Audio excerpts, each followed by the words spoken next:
Hello everyone, welcome to my channel. My name is Crimi-trent. Today we're painting this really fun abstract loose wet on wet roses.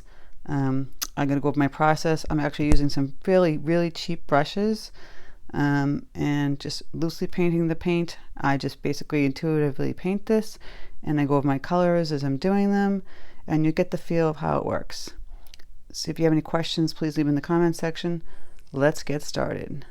Okay, to start, we'll go over my supplies. My Arches 100% cotton cold pressed paper, 9 by 12 inch pad. Then I have my paints, my paper towel, my pot of water up here, and my brushes. I'm using a cheap, just a simple flat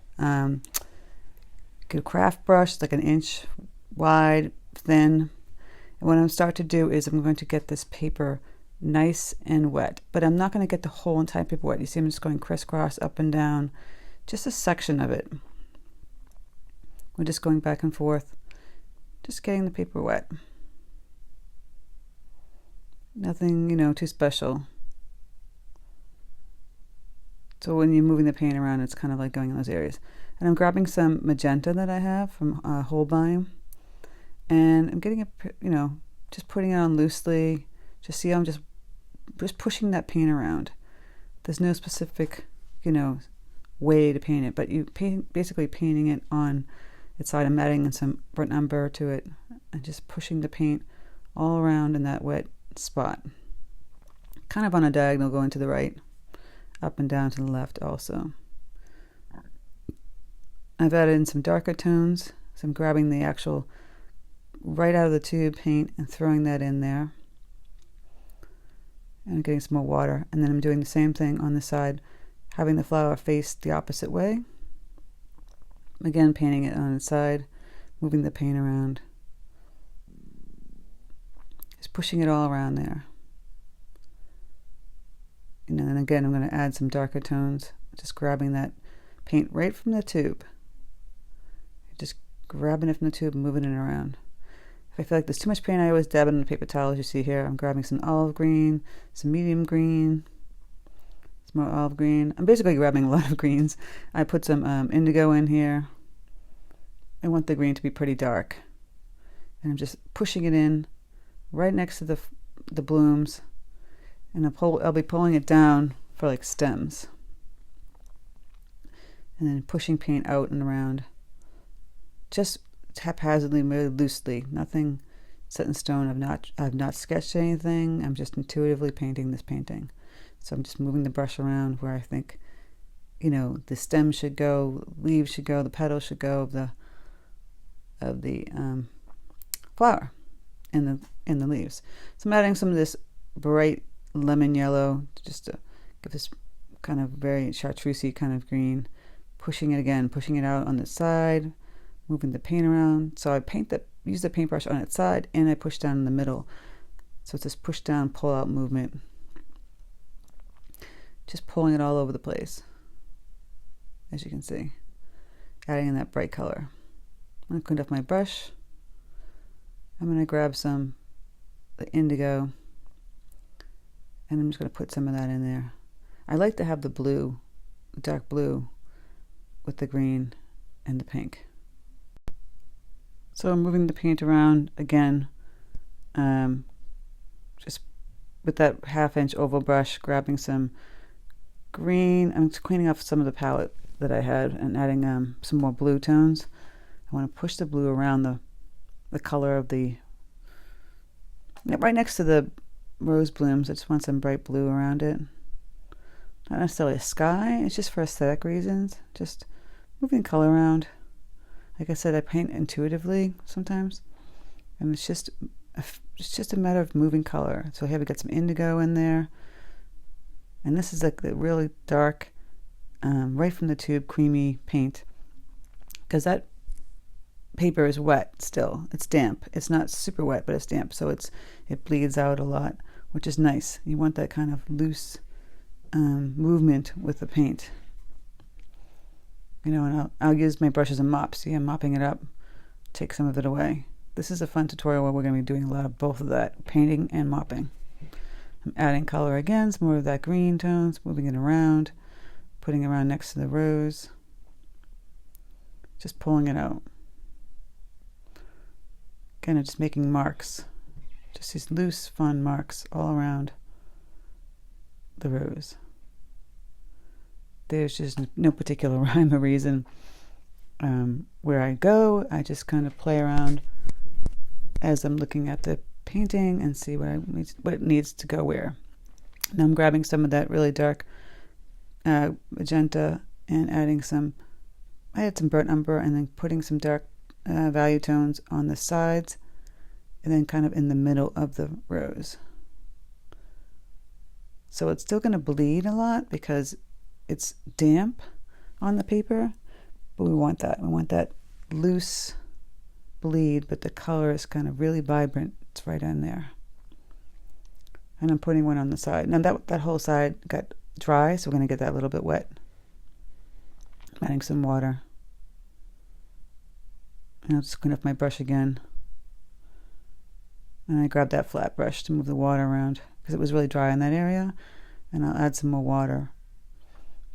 One tip is that if you don't want your paper to kind of buckle, tape it down really tight. I didn't really do that with this paper. I just kind of played with it. So here I go. I'm adding some more with the red, and then I add some of the dark greens, throwing in for the stem of the smaller rose. Just throwing in some lines to indicate stems. I'll just keep adding and adding more darker tones as we go along. And some loose stems above the roses on the top and on the right. Just keep adding that. Now that was looking a little too harsh, so I think I'm going to go in and wet that down and just kind of bleed that out. And I'm just lightly pushing the water. It's the paintbrush has a little water on it, and I'm just pushing it on top of it and just blending it out. Now I'm grabbing this really small, thin, flat brush, just a generic Princeton smaller flat brush. And nothing special, just like a craft brush. And then actually mopping up the paint. You see me mopping it up and putting it on paper towel. Mopping, paper towel, mopping, paper towel. You just basically trying to get the color off with this technique. It's a fun technique to do. It's like you're putting paint on and you're taking paint off at the same time. And then it has that subtleness and that abstract quality to it when you do that. You're basically always adding and subtracting. Adding some more really deep tones in the middle and on the sides. Get that depth of the inside of the rose.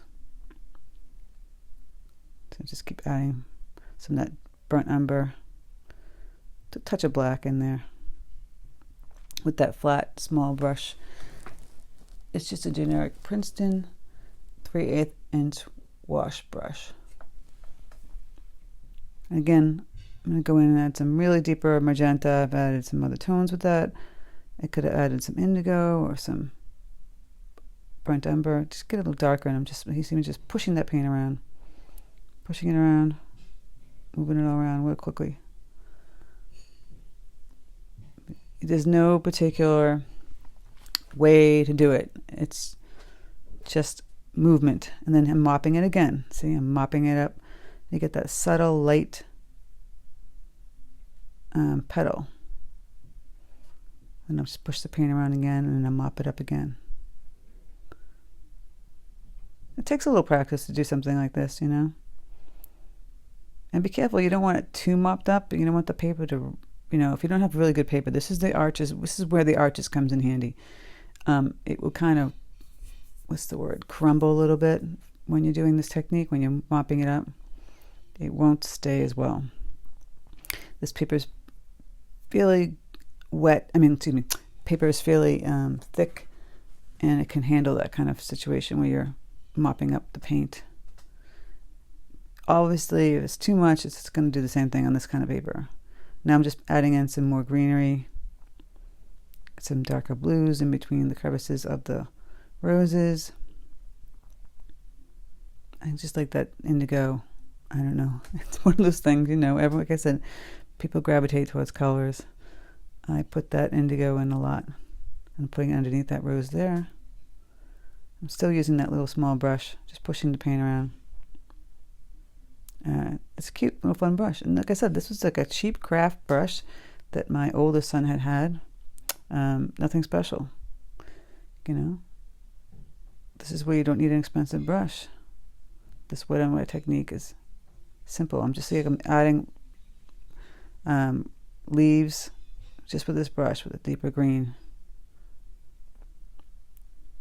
Look at that paper towel, it's pretty dark, huh? It's because I'm constantly using it. Again, adding more tones and colors.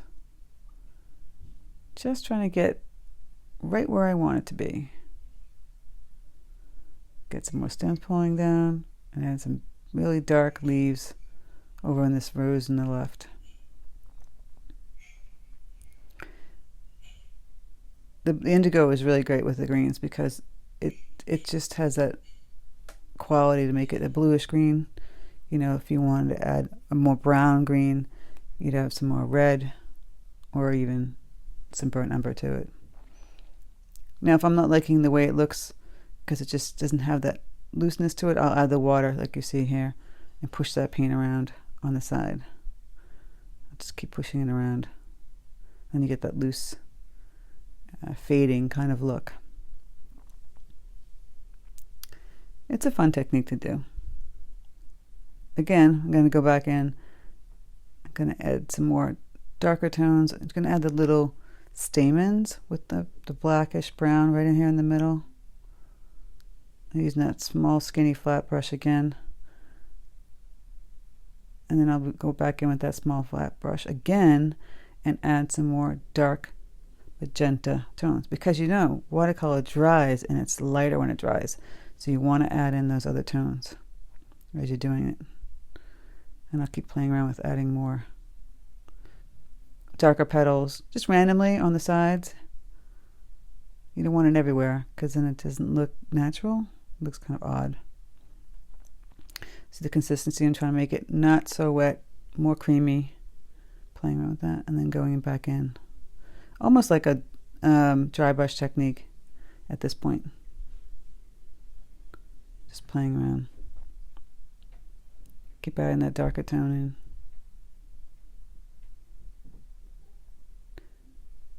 Like I said, and then on the side rose, add some more darker tones. You're just playing, moving the paint around. And then keep, again, adding more dark tones. You're just going to keep playing until you feel like, okay, I've got it. That's how I want it to look. You know? You just keep adding. I always like to say, you know, just keep adding. Then you can mop it up too if you didn't like it with that brush like I showed you. Now mixing up some darker greens again. I want to get some of those dark green the petals underneath the rose, around the rose, just to pop it out a little more. Just to, you know, the different tones of the green are so important. It just makes your painting come alive. The values are a big deal. You want super dark. You want some lights. You want some brights. All those things make the composition and the subject really come to life. This the monotone kind of colorization doesn't make it come to life. You know? And don't be afraid to add like some other tones around, you know. I have mostly greens and blues and pinks here, but you could have thrown in another color and easily, and just black, browns, and grays on the side. Now I'm washing in some color on the outside on the left because I felt like that side was missing something, and I wash it around with that big brush on the bottom too, on the bottom right, kind of like I'm doing like a diagonal of washing in color. So the whole feeling of this abstract has this diagonal wash to it. I'm adding in some bright ultramarine blue, just washing that color all around in there. And the paper will crumble a little bit because not crumble, excuse me, buckle a little bit because it's pretty wet and I didn't tape it down, but that's okay. So I kind of like the brightness of that blue, but I'm obviously going to wash it down so it doesn't overpower the roses. I want those roses to really stand out. I want the blue just to be subtle right in the background. And again, I'll add in some darker tones. Like I said, once you see them drying, you're going to keep adding. It's kind of a layering effect with watercolor. And I'll add in some more stems and darker tones. And now I'm going to just take this yellow. I'll take this simple, small, skinny brush, like a generic brush, grab my dark yellow. I'm going to mix in some burnt umber because that yellow is pretty intense. And I'm going to put the little dots inside the roses for the little stamen. Now it's watercolor, so you need it almost right out of the tube just to show up. Otherwise you could use gouache in this reason and it would show up better if you had the gouache, but this is going to be subtle. We're just dabbing it in there. It's just a nice way to add it in. Like I said, if I had the gouache around, I might have done that because we really see it. You could make those stamens pop out. That'd be great. But just keep, playing around with that. If you don't have it, it's no big deal. Just use the watercolor. Just make sure it's kind of like right out of the tube, really thick. You don't want it watery, so it shows up on the painting. And that's pretty much it, right? So I hope you guys enjoyed this fun abstract watercolor wet on wet rose tutorial. Don't forget to please like, share, and subscribe. Hit the bell notification button to know when my videos are up. Otherwise, you won't know when they're up. And I hope you guys enjoyed this Floral Friday painting and exercise. And don't worry if you can't get it right the first time. Just practice, practice, practice. We're all practicing, believe it or not. So take care, guys. Have a great weekend. I'll speak to you soon.